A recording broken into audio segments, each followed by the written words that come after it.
شرم آتی ہے انہی آنکھوں سے اپنے نفس کو دیکھیں اور انہی آنکھوں سے مصطفیٰ کا دیدار کریں۔ یہ وہ شرم و حیا کا پیکر عثمان ہے کہ جو غسل خانے کے اندر بھی کپڑوں سمیت غسل کرتے تھے، اور علی تو پھر علی ہیں، حضور کے داماد عثمان ذو النورین مصطفیٰ کے دوہرے داماد۔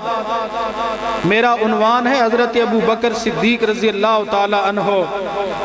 آئیے پہلے مولا کائنات کے علم کا جائزہ لیتے ہیں اور پھر مولا علی کی زبانی یہ سنتے ہیں کہ اللہ تعالیٰ نے ابو بکر صدیق کو کتنا بڑا عالم بنایا تھا۔ حضرت مولا علی کا خود فرمان ہے، آپ نے فرمایا کہ میں بسم اللہ شریف کی جو بے ہے اس کے نقطے کی اگر تفسیر لکھوں تو 70 اونٹ کتابیں اٹھا کر نہ چل سکیں۔ یہ حضرت مولا علی ہیں۔ اب سنیے حضرت مولا علی کا جواب صدیق اکبر کے بارے میں۔ فرمایا لوگوں ہم صحابہ میں سب سے بڑے عالم اگر دیکھنے ہوں تو اللہ تعالیٰ نے مصطفیٰ کے بعد سب سے بڑا عالم اس دھرتی پر صدیق اکبر کو بنایا ہے۔ اب خود اندازہ لگائیں کہ مولا علی کے علم کی یہ وسعت کہ بسم اللہ کے بے کے نقطے کی تفسیر لکھیں تو 70 اونٹ اٹھا کے نہ چل سکیں۔ وہ علی صدیق اکبر کو اپنا امام مان رہے ہیں جو 2.25 سال کی خلافت تھی نا صدیق اکبر کی۔ حضور کا وصال ہوا، مصلی رسول پر تو کسی نے بیٹھنا تھا، منبر رسول پر تو کسی نے بیٹھنا تھا حضور کے وصال کے بعد۔ 2.25 سال کی خطابت اور امامت صدیق اکبر کی منبر رسول پر مولا علی نے صدیق اکبر کے پیچھے نمازیں پڑھی۔ حضرت مولا علی نے انہیں امام مانا، اور جب نہج البلاغہ شیعہ کی معتبر کتاب کے اندر ہے حوالہ، حضرت علی صدیق اکبر کے میت مبارک پر آئے، اور جب دوسرے خلیفہ فاروق اعظم ان کے جنازے پر آئے تو حضرت علی کے جو الفاظ ہیں نہج البلاغہ میں شیعہ لکھنے والا ہے، کہتا ہے کہ حضرت علی نقاب پوش تھے اور آئے جنازے کے اندر اور الفاظ بلند کر کے یہ کہا۔ حضرت علی کہنے لگے حضرت فاروق اعظم کے جنازے پر ہاذا نے حضرت ابو بکر کا نام بھی لیا، حضرت عمر کا نام بھی لیا، اور فرمایا ہاذا نے امامان عادلان نے۔ لوگوں اس دھرتی پر صدیق اکبر اور عمر وہ انسان ہیں جو عادل بھی تھے، کائنات کے امام بھی تھے۔ خود حضرت مولا علی صدیق اکبر کے پیچھے نمازیں پڑھتے رہے، خود مولا علی فاروق اعظم کے پیچھے نمازیں پڑھتے رہے، خود مولا علی عثمان ذو النورین کے پیچھے نمازیں پڑھتے رہے۔ مسجد نبوی سے مصطفیٰ کریم صلی اللہ علیہ وسلم ہمارے آقا باہر نکلے تو حضور نے کیا دیکھا؟ سامنے حضرت ابو بکر صدیق کھڑے تھے۔ اب وہ علی جن کے بارے میں حضور کا فرمان النظر الی وجہ علی عبادہ، جیسے نماز اللہ کی عبادت ہے، علی کا چہرہ دیکھنا بھی اللہ کی عبادت ہے۔ اب وہ علی حضور کے ساتھ ہیں، یوں کندھے پر ہاتھ رکھا ہے حضرت علی کے میرے مصطفیٰ نے، سامنے صدیق اکبر تھے۔ حضور نے صدیق اکبر کو دیکھ کر حضرت علی سے فرمانے لگے علی دیکھ رہے ہو سامنے کون ہے؟ کیا صدیق کو دیکھ کر تم خوش نہیں ہوئے؟ تو حضرت علی کا انداز کیا تھا؟ وَعَلِيٍ يَضْحَكُ، حضرت علی میرے مصطفیٰ کا صدیق کو دیکھنا اور یہ فرمانے پر حضرت علی کیا کر رہے تھے؟ اس کے رد عمل میں پریشان نہیں تھے بلکہ مسکرا رہے تھے۔ اس روایت سے ثابت ہوا کہ صدیق اکبر میرے مصطفیٰ کے محبوب بھی ہیں، صدیق اکبر میرے نبی کی خوشی بھی ہیں، صدیق اکبر میرے نبی کے یار بھی ہیں، میرے نبی کے غلام بھی ہیں۔ اور پھر آپ کی کوئی بندہ تعریف کرے، مثلاً میں اس پنڈ میں کسی ٹھیکیدار یا مستری کو یہ کہہ دوں کہ جناب یہ آپ کا شاگرد، آپ نے محنت نہیں کی، 5 یا 7 یا 2 سال یا جتنا عرصہ بھی ساتھ رکھنے کے بعد آپ کی محنت ضائع گئی، یہ تو بیکار ہے، اسے تو کام کرنا نہیں آتا، تو آپ کہو گے قاری صاحب آپ ہمارے امام اور خطیب اپنی جگہ، ایک بات یاد رکھیے کہ اس پر میں نے محنت کی ہے، مجھے اس اپنے شاگرد پر ناز ہے، یہ صحیح کام کر رہا ہے۔ لعنت ایسی سوچ پر کہ جہاں سے یہ بات دماغوں میں جنم لیتی ہے اور کہا جاتا ہے نبی کے 3 صحابہ کے علاوہ باقی سب مرتد ہو گئے، ابو بکر صدیق کی محبت نہ ہو تو مولا علی کا فتویٰ ہے، اہل شیعہ کی کتاب میں فرمایا حب ابا بکر و عمر ایمانا و بغضهم کافرا، جس دل میں ابو بکر عمر کی محبت نہیں وہ دل منافق اور کافر کا دل ہو سکتا ہے۔ آج المیہ یہ ہے، مولا علی کا نام لے کر ایک فتنہ بپا کیا جا رہا ہے کہ ہم ہی علی والے ہیں، ہم ہی صرف مولا علی کو مانتے ہیں۔ میں نے کہا اگر علی کو ماننا ہے تو پہلے آ صدیق اکبر کے دروازے پر، نبی اسی علی کی محبت کو قبول کرتے ہیں جس کے دل میں پہلے صدیق اکبر کی محبت ہو۔ جب حضور نے فرمایا نا منبر پر بیٹھ کر وہ آخری حج کا موقع یاد کرو، خطبہ حجت الوداع، بچوں کی کتابوں میں بھی ہے اس کے الفاظ، وہاں پر جناب آقا کریم صلی اللہ علیہ وسلم نے اونٹوں کے پالان کا منبر لگوایا، اونٹوں کے پالان کا منبر لگوا کر دائیں سائیڈ پر حضرت مولا علی کو کھڑا کر دیا، اور کتابوں میں آیا کہ یوں آقا کریم صلی اللہ علیہ وسلم نے ہاتھ بلند کیا اور علی کو فرمانے لگے علی ہاتھ بلند کر، یوں ہاتھ میں ہاتھ علی کا ڈال کر میرے نبی نے فرمایا میرے صحابہ کیا میں تمہارا مولا ہوں؟ جی یا رسول اللہ، قالوا بلا، آپ ہمارے مولا ہیں۔ نبی نے فرمایا پھر سن لو، من کنت مولا ہو فہذا علی مولا ہو، جس جس کا نبی مولا ہے آج کے بعد اس کا علی بھی مولا ہے۔ اب یہ حدیث سن کر حضرت صدیق اکبر نے حضرت علی کے سامنے پیش کی۔ آپ کسی کی تعریف کرو تو جس کی تعریف آپ کر رہے ہو وہ سننے والا آپ کی بھی تعریف کرے گا، جواب میں گالی نہیں دے گا، جواب میں بری طرح پیش نہیں آئے گا۔ صدیق اکبر اسی حدیث کو لے کر حضرت علی سے کہنے لگے علی مبارک ہو، ساری کائنات کے مومنوں کے مولا بن گئے ہیں آپ۔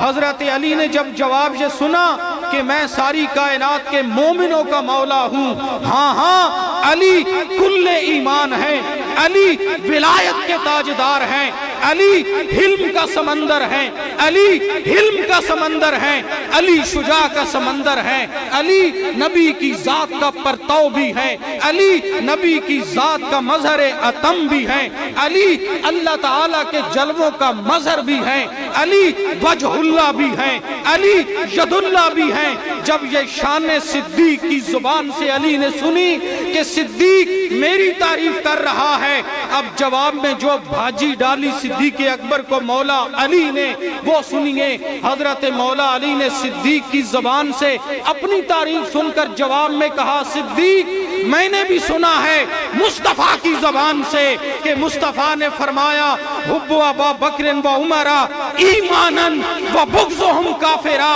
جس دل میں ابو بکر اور عمر کی محبت ہو وہی فاسق نہیں مومن ہے، اور جس دل میں ان دونوں کی محبت نکل جائے سن لو وہ کائنات میں کافر بن جایا کرتا ہے۔ یہاں پر ایک لطیف نکتہ ہے، وقت کم ہے پھر سے ہی۔ حضرت ابو بکر صدیق وہ عظمت کا پیکر ہے کہ حضور معراج کی رات یوں کر کے صرف دروازے پر دستک نہیں دی، دروازے کو ہاتھ لگایا۔ یہ ہجرت کی رات تھی، صدیق اکبر ساری رات نہیں سوئے، کب محبوب آ جائے، کب مصطفیٰ آ جائیں۔ صدیق اکبر نے فوراً دروازہ کھول دیا، حضور کے ساتھ ہوئے۔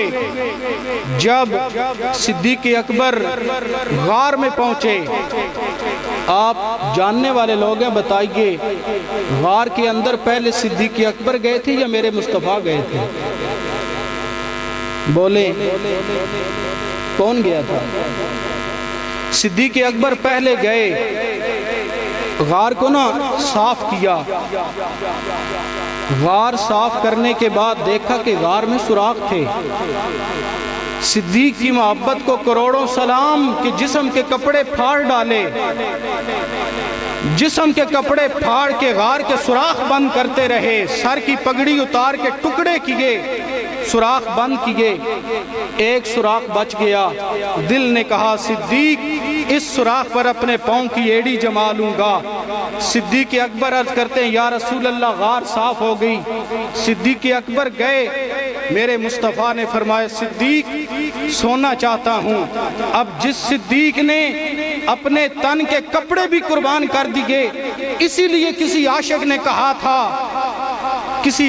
کہا تھا ہر کٹھ کو ویکھ کے تھک تھیندی متا مل پوے ای میل دے وچ، ہر کٹھ کو ویکھ کے تھک تھیندی متا مل پوے اس کسے میل دے وچ، او نہیں ملدا ادا ذکر تے ہے ہر دم دل یاد، او نہیں ملدا ادا ذکر تے ہے دل رج پاؤندے ای کھیل دے وچ، اور ادا ذکر کراں ادا ذکر جپاں ہر دم اویل سویل دے وچ، ناشاد تن تے ہن ترے لیراں او بھی دے آئیاں اج ویل دے وچ۔ صدیق وہ ہے کہ جس نے اپنے تن کے کپڑے بھی یار پہ قربان کر دیے۔ پیر سیال لجپال خواجہ خواجگاں خواجہ محمد قمر الدین سیالوی بولے میرے پیر سیال، آپ نے فرمایا کہ غار صاف ہوئی، صدیق نے کی، نبی پھر داخل ہوئے۔ اسی طرح رب نے فرمایا محبوب اپنے غلام صدیق سے کہہ دو کہ آج کے بعد جس دل میں صدیق صفائی نہیں کرے گا اس دل پر کبھی مصطفیٰ داخل نہیں ہوں گے۔ یہ مقام صدیق اکبر ہے جو افضل البشر بعد الانبیاء۔ غار صاف ہوئی، جب پہنچے حضور نے فرمایا صدیق آرام کرنا چاہتا ہوں۔ یا رسول اللہ گود حاضر ہے، گود بچھائی صدیق اکبر نے، حضور نبی کریم صلی اللہ علیہ وسلم نے سر انور رکھا، حضور آرام کر رہے تھے۔ صدیق اکبر نے وہ ایڑی اس سوراخ پر جمائی، ایک سانپ جو 700 سال سے انتظار کر رہا تھا، جس نے اپنے نبی سے سن رکھا تھا کہ صدیق اکبر اور مصطفیٰ غار میں آئیں گے، اس غار سور میں رہنے والا سانپ ڈس رہا تھا۔ لوگوں نے کہا صدیق رو پڑا، زہر جسم میں سرایت کر گیا، صدیق رو پڑا۔ میں اس بات کی نفی کرتا ہوں علل اعلان کہ صدیق درد کی وجہ سے نہیں رویا۔ اگر صدیق درد کی وجہ سے رویا تو پھر کس سے یوسف علیہ السلام قرآن سے نکال دو۔ اگر صدیق درد کی وجہ سے رویا تو وہ نبی کی آواز سے اونچی آواز والی آیات بھی ختم کر دو۔ صدیق درد کی وجہ سے رویا تو صدیق جسم کے کپڑے پھاڑ کے وہ غار کے سوراخ بند کرنے والا عاشق ماننا غلط ثابت کر دو، غلط کر دو اس بات کو بھی، یہ پھر میں نہیں مانتا۔ ہاں بازار مصر کی عورتیں اگر انہیں زلیخا کہے کہ تم نہیں جانتی میرے مصطفیٰ کتنے حسین ہیں، کتنے جمیل ہیں، تم نہیں جانتی تو وہ کہیں کیسے ہم کیسے مان لیں؟ تو یوسف علیہ السلام کے سامنے وہ عورتیں آئیں اور وہ پھل کاٹ رہی ہوں، قرآن فرمائے وَقَطَّعْنَا أَيْدِيَهُنَّ، یہاں سے بھی کاٹ دیے، باب تفیل ہے گرامر کی رو سے، یہاں سے بھی کاٹ دیے، یہاں سے بھی کاٹ دیے۔ حسن یوسف میں ایسے مست ہوئی وہ عورتیں کہ بالکل تن من کی فکر نہ رہی، ہاتھ کاٹ ڈالے۔ ام المومنین اما عائشہ صدیقہ بولی لوگو خدا کی قسم وَقَطَّعْنَا قُلُوبَهُنَّ، وہ عورتیں اگر حسن مصطفیٰ کو دیکھ لیتی تو دل تو کیا ہاتھ تو کیا اپنے جگر بھی ٹکڑے ٹکڑے کر ڈالتی ہیں۔ اب ثابت ہوا کہ جب حسن سامنے ہو تو درد نہیں ہوتی، تکلیف نہیں ہوتی۔ ایک طرف حسن مصطفیٰ ہے جھولی میں تو صدیق درد سے روئے، حسن یوسف سامنے ہو تو ہاتھوں کی پرواہ نہیں۔ حسن مصطفیٰ جھولی میں ہو، وہاں سانپ جان لینے کو آیا تھا، وہاں موت تھی لیکن صدیق اکبر کی جھولی میں حیات تھی، وہاں موت تھی صدیق اکبر کی جھولی میں رحمت کائنات تھے، وہاں موت بن کر سانپ آیا، صدیق اکبر کی جھولی میں حیات بیٹھی ہوئی تھی۔ اس لیے صدیق رویا، پھر کس لیے کوئی پوچھے تو میں یہ جواب دوں گا، صدیق اس لیے رویا کہ سانپ کے کاٹنے سے اگر موت آ گئی پھر یار کا دیدار کس طرح نصیب ہوگا۔ یہ صدیق کی محبت ہے۔ صدیق اکبر وہ عظمتوں کے امین، جب میرے مصطفیٰ نے اگلی بات قابل توجہ ہے، آج وہ بات بیان کرتے ہیں حدیث پاک ممبروں پر، فبصق رسول اللہ صلی اللہ علیہ وسلم فی عین علی المرتضی، شیر خدا کی آنکھوں میں آشوب چشم تھا، نبی نے لعاب لگایا تو درد ختم ہو گیا اور پہلے سے زیادہ نظر تیز ہو گئی۔ میں نے کہا ادھر علی کی آنکھ کو مل رہا ہے لعاب مصطفیٰ، ادھر صدیق کی ایڑی کو مل رہا ہے۔ صدیق اکبر کی ایڑی پر جب حضور نے لعاب لگانا چاہا، حضور نے فرمایا صدیق رو رہے ہو؟ میری چہرے پر آنسو گرے رو رہے ہو؟ عرض کی یا رسول اللہ کوئی زہریلی چیز ڈس رہی ہے ایڑی پر۔ اب دیکھیں تھوڑی دیر کے لیے توجہ فرمائیں کہ جھولی کے اندر کسی کا سر ہو تو سر یہاں پر ہے تو واضح بات ہے غار میں جتنی جگہ تھی ایک پاؤں ایسے ہوگا، دوسرا ایڑی سوراخ پر جمائی ہوگی صدیق اکبر نے، یہاں ایڑی ہے، ادھر مصطفیٰ کا چہرہ اقدس ہے۔ صدیق ایڑی کو لاؤ میرے قریب، یا رسول اللہ نہیں، آپ کا لعاب اور آپ کے منہ سے نکلا ہوا لعاب میری ایڑی کو میری محبت گوارا نہیں کرتی۔ نبی نے ایڑی کو پکڑ کے قریب کیا، دوسرے ہاتھ سے لعاب صدیق اکبر کی ایڑی پر لگایا۔ صدیق کہتے ہیں لوگوں اللہ کی عزت کی قسم میں نہ معلوم کر سکا کہ پہلے مصطفیٰ کا لعاب ایڑی کو لگا یا پہلے اللہ نے درد دور فرما دیا تھا۔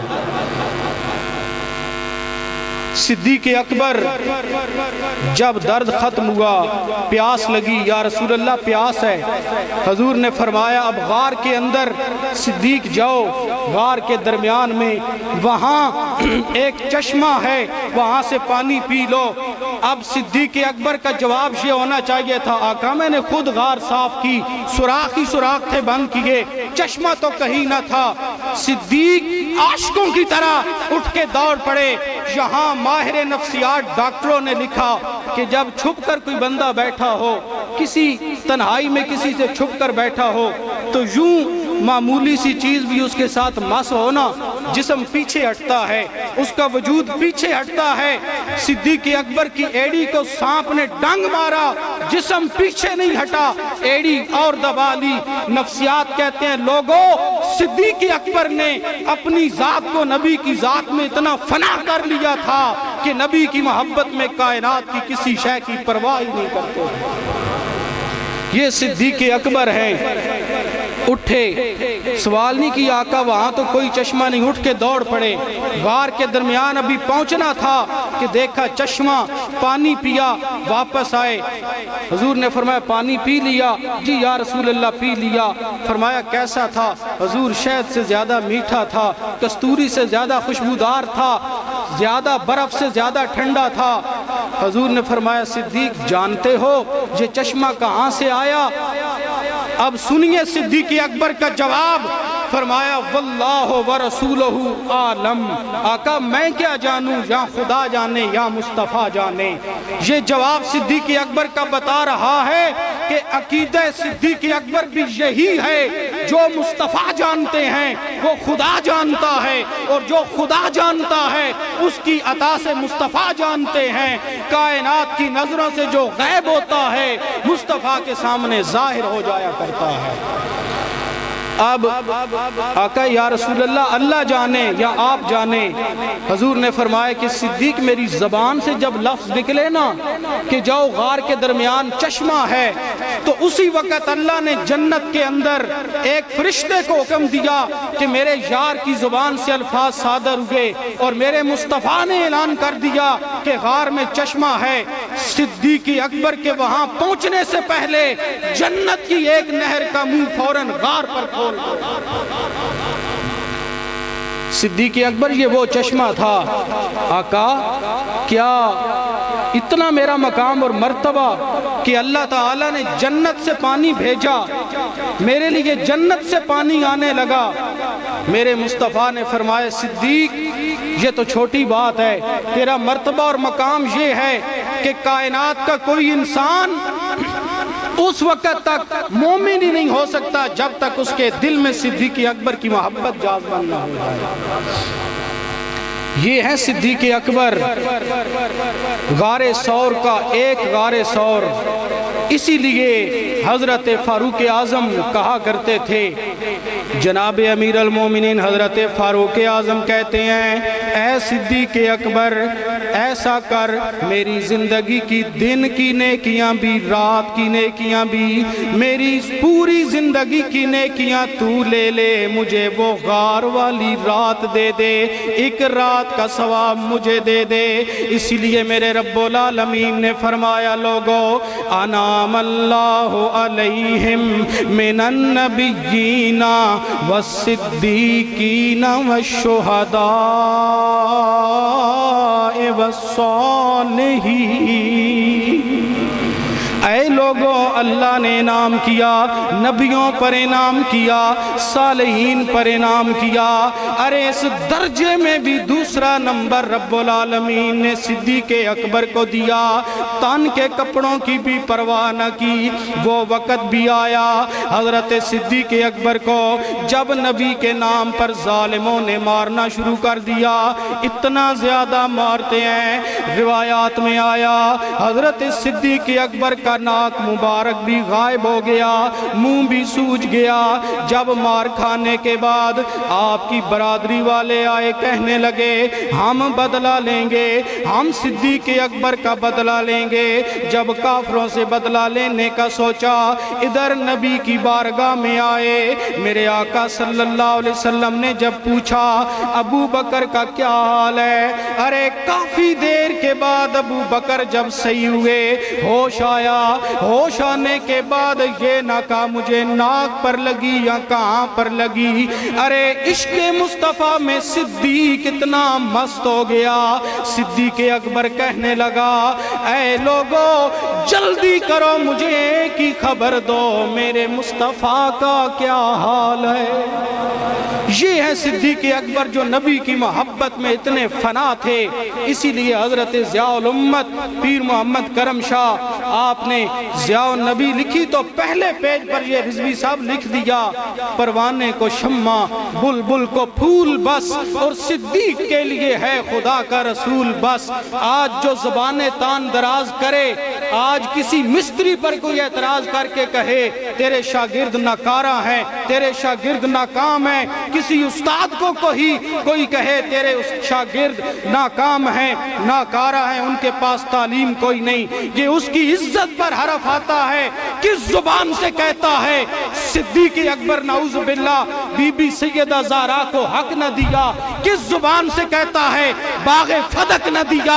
میں تو کہتا ہوں اللہ تعالیٰ کی مرضی بھی یہی تھی، اور میرے نبی جو اعلان کر رہے ہیں کائنات میں، دنیا والوں کائنات میں نبیوں کے بعد اگر اللہ تعالیٰ نے اس دھرتی پر کوئی افضل ترین شخصیت بنائی ہے تو صدیق اکبر کو بنایا ہے۔ کسی کی وحدانیت اور صداقت، کسی کی سچائی کا اعلان تو بندہ کرتا ہے، کسی کی سچائی کا اعلان تو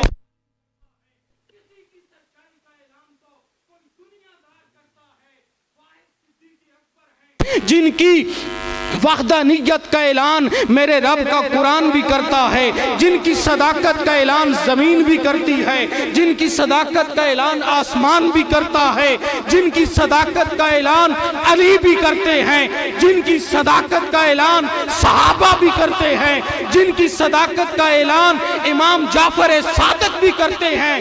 ایک کوڑا خبیث آدمی آیا اور اس نے آ کر حضرت امام جعفر صادق کو کہا، اے امام جعفر صادق، اب یہ بات دھیان سے سننے والی ہے، اس بات پر میری گفتگو ختم۔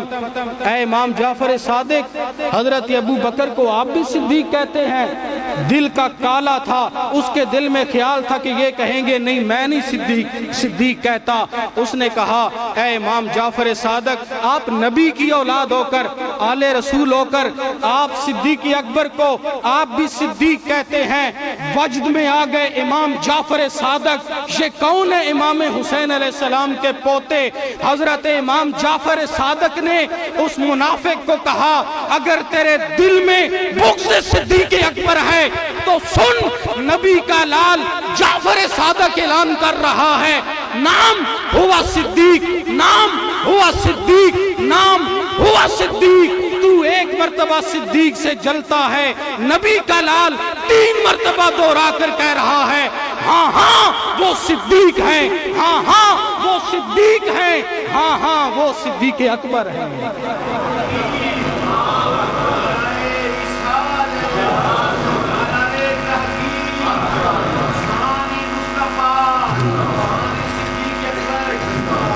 انشاءاللہ آئندہ جمعہ بھی حضرت صدیق اکبر آپ کے کمالات اور فضائل پر گفتگو ہوگی۔ اللہ تعالی ہم سب کو سیرت صدیق اکبر پر عمل کرنے کی توفیق عطا فرمائے۔ وما علینا الا البلاغ۔